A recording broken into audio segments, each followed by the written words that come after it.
Hello friends, welcome back to my channel. यैन वहाँ पर आ जाता है और जानबूझ के उसे चाबियाँ दिखा रहा होता है और ऐसी ऐसी बातें करता है जिससे कि उससे लगे कि वो उस पर बहुत ज़्यादा ही भरोसा करने लग गया है। जिंजू वहाँ पर आ जाता है और वो यैन को बुलाता है कि यूफेन को पकड़ लिया गया है। यैन जो होता है यांगनिन को वहाँ पर बैठकर केक खाने के लिए बोलकर वहाँ से चला जाता है। वो सोचती है कि ये कितना बेवकूफ़ है और वो चाबियाँ लेकर वहाँ से निकल जाती है। रास्ते में यैन सोच रहा होता है कि आखिर वो ऐसा क्या ढूंढ रही है। चाबी मिलते ही वो सीधा लाइब्रेरी पहुंच जाती है और वहां खोजबीन शुरू कर देती है और उसे वो डब्बा मिल भी जाता है जिसके अंदर वो पोटली होती है। वो उसे लेकर बहुत खुश होती है। वहां पर उसको एक रेसिपी भी मिलती है जिसे वो अच्छे से पढ़कर याद कर लेती है। आगे हमें दिखाते हैं कि जेल के अंदर यूफेन को पकड़ लिया गया होता है, लेकिन जैसे ही यैन उसे टॉर्चर करता है वो डॉक्टर नाजी में बदल जाता है। बोलता है कि तो तुम उसे मारना क्यों चाहते थे। नाजी बोलता है कि हम तो उसे कभी भी मारना नहीं चाहते थे। अगर उसे कभी कुछ हो गया तो वो तुम्हारी वजह से ही होगा और अगर वो मरी भी तो वो तुम्हारी वजह से ही मरेगी। ये सुनने के बाद यैन को अच्छा नहीं लगता और वो बाहर आ जाता है। बाहर आने के बाद बताता है कि आपका शक सही था, वो उस चीज़ को लेकर वहाँ से चली गई हैं। आगे हमें दिखाते हैं कि यांगनिन जो होती है राजकुमार के पास में लेके जाती है उस थैली को। राजकुमार जब उस थैली को देखता है तो वो उसके अंदर एक पेपर होता है, लेकिन वो पूरा खाली होता है, उसमें कुछ भी लिखा हुआ नहीं होता है। यांगनिन बोलती है मुझे माफ़ कर दीजिए, शायद मुझसे गलती हो गई है। आगे हमें यैन दिखाया जाता है जिसके हाथ में वो लेटर होता है। वो उस लेटर को पढ़ता है। उसके अंदर लिखा था कि निंगरुई जो होती है उसने एक गार्ड के साथ में संबंध बनाए होते हैं और उससे उनको एक लड़का पैदा होता है जो छठा प्रिंस सोंगयेन था। उसने राजा को झूठ बोला था, लेकिन जब उसे अपने गलती का एहसास होता है तो वो इस खत के ज़रिए अपना जुर्म कबूल कर लेती है। ये बात प्रिंसेस जिंगजिंग को पता थी और ये खत वो छुपाकर अपने साथ ले आई थी। यैन को याद आता है कि उसके मम्मी पापा कभी भी उन्हें लाइब्रेरी में जाने की इजाज़त नहीं देते थे।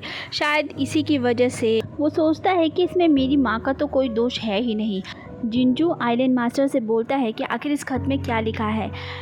अब हमें यांगनिन को दिखाया जाता है जो कि राजकुमार के कमरे से निकलती है और बहुत ही उदास लग रही होती है। उसके हाथ में कुछ होता है लेकिन दिखाया नहीं जाता कि क्या होता है। सिपाही आता है और आइलैंड मास्टर से बोलता है कि मिस जिंगजिंग ने कहा है कि चांदनी रात में वो आपके साथ खाना खाना चाहती हैं, तो वो आपका इंतज़ार कर रही हैं। जिंजू उस सिपाही को वहाँ से भेज देता है और आइलैंड मास्टर से बोलता है आपको वहाँ नहीं जाना चाहिए क्योंकि वहाँ पर खतरा है। यैन बोलता है कि उसने आने के बाद पहली बार मुझसे कुछ मांगा है और मैं ना करूं, ऐसा नहीं हो सकता। मैं ज़रूर जाऊंगा चाहे कुछ भी हो जाए। आगे यांगनिन को दिखाते हैं जो कि शराब की जग के अंदर एक नशे की दवाई डाल देती है। अब हमें दिखाते हैं कि राजकुमार ने उसे क्या कहा था। राजकुमार ने उसे एक चाकू दिया था और कहा था कि ये यैन के सीने में डाल देना, इसकी वजह से उसका खून इस चाकू पर आ जाएगा और उसके अंदर से कुछ ताकत निकलेगी जो तुम एक बोतल में डालकर ले आना।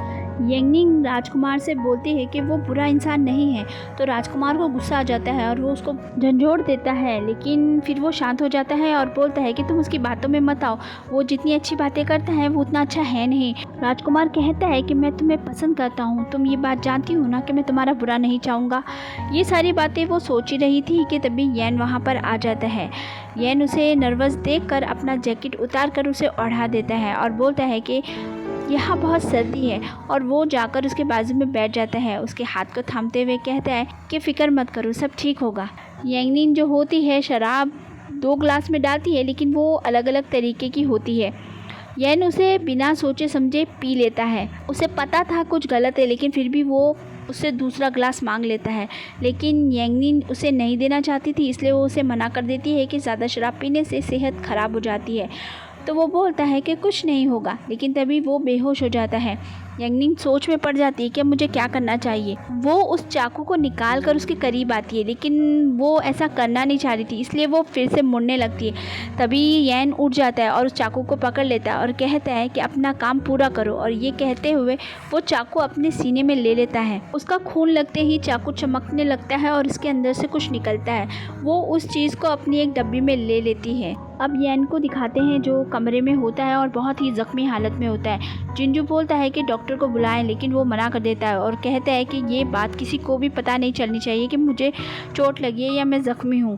यंगनिन जो होती है उस चाकू को लेकर राजकुमार के पास जाती है। राजकुमार उसे देखकर कहता है कि इस बार भी काम पूरा नहीं हुआ। वो माफ़ी मांगती है और कहती है मुझे सज़ा दे दीजिए, मैं आपका काम नहीं कर पाई। राजकुमार उसे जाने के लिए बोल देता है। नाजी वहाँ पर आता है और बोलता है कि हमें लगता है कि अब हमें इसकी ज़रूरत नहीं पड़ेगी। वो राजकुमार को एक प्लान बताता है। आगे हमें यंगनिन को दिखाते हैं जो किचन में होती है और सोच रही होती है। तभी वहाँ पर जिंजू आ जाता है। वो उसे पूछती है कि येन कैसा है। वो बोलते हैं वो ठीक है और उन्होंने कहा है कि खाने की तैयारी अच्छे से कीजिएगा। ये कहकर वो वहाँ से चला जाता है। अब यंगनिन को याद आता है कि उसने लाइब्रेरी में जो रेसिपी देखी थी वो फ़ौरन उसे बना देती है। राजकुमार वहाँ पे आता है तो कहता है बहुत अच्छी खुशबू आ रही है। वो चख कर देखता है तो वो काफ़ी अच्छी स्वाद वाली डिश होती है। वो उसके करीब जा रहा होता है, तभी वो उसका नाम बता देती है और राजकुमार को बहुत बुरा लगता है। खाना तैयार हो जाता है और सब लोग उसको टेस्ट कर रहे होते हैं। सभी लोग उस खाने की काफ़ी तारीफ़ करते हैं। येन बोलता है कि हम फाइनल डिश यही रखेंगे। राजकुमार सोच रहा होता है कि ये वही डिश है जिसमें जहर डालकर मेरी माँ को दिया गया था। इसका बदला तो इन लोगों को चुकाना ही पड़ेगा।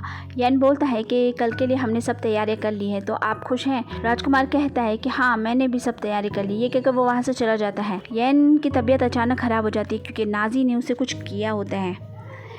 येन फिर भी अपने आप को संभालता है। अगले दिन पूरी रात लोग खाना बनाने में ही गुजार रहे होते हैं। टाउरू बैठा हुआ होता है। सुल्तान उसके पास आती है और बोलती है कल तुम दावत के बाद सच में चले जाओगे? टाउरू कहता है कि हाँ, चला जाऊंगा, लेकिन वो हिम्मत करके उससे पूछ ही लेता है क्या तुम मेरे साथ चलोगी? और वो हाँ बोल देती है और यहाँ दोनों खुश हो जाते हैं। टाउरू उसे गले लगा लेता है। आगे हमें यंगनिन दिखाई जाती है जो कि खाना बन जाने के बाद उसमें कुछ मिला देती है और वहाँ से चली जाती है। वो एक खत लिखकर येन के दरवाजे पर छोड़ने वाली होती है और दस्तक देकर वहाँ से चली जाती है। नाजी आकर उस खत को उठाकर लेके चला जाता है। येन जब बाहर निकलता है तो वहाँ पर कोई भी नहीं होता है।